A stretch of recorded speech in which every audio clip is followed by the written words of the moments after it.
हैदराबाद जे agriculture extension में 6 महीना गुज़री वञण बावजूद वीट सपोर्ट फर्टिलाइज़र प्रोजेक्ट में टीए जे मद में आयल 21 अरब रुपया फील्ड में कम कंदड़ अमले खे मिली नाहिन सघिया। अपडेट मालूम कंदा सलीम मलाका। जी सलीम।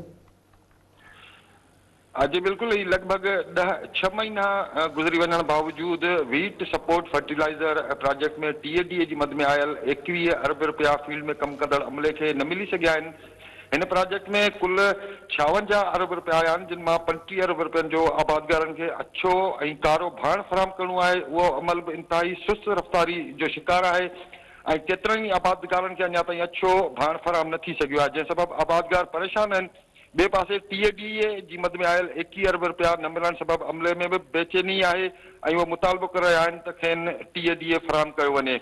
जॾहिं त लोकिस्ट प्रोजेक्ट में आयल जेके 12 रीवो गाॾियूं आहिनि उहे बि मुबैना तौर गुम आहिनि, उन्हनि जो पतो न पइजी सघियो आहे। जॾहिं उन्हनि 12 रीवो गाॾियुनि जे लाइ लाक बुक ऐं अलॉटमेंट आर्डर मुतलिक़ ॼाण हासिल करण जी कोशिशि कई वई त उहा बि फराहम न कई वई। इन्हनि ॿिन्ही मामलनि ते डीजी एग्रीकल्चर एक्सटेंशन खां मौक़ुफ़ वठण जी कोशिशि कई सी, पर उन्हनि बि जेको आहे न मुतलिक़ को बि मौक़ुफ़ न ॾिनो आहे। जी सलीम, अवांजी महिरबानी।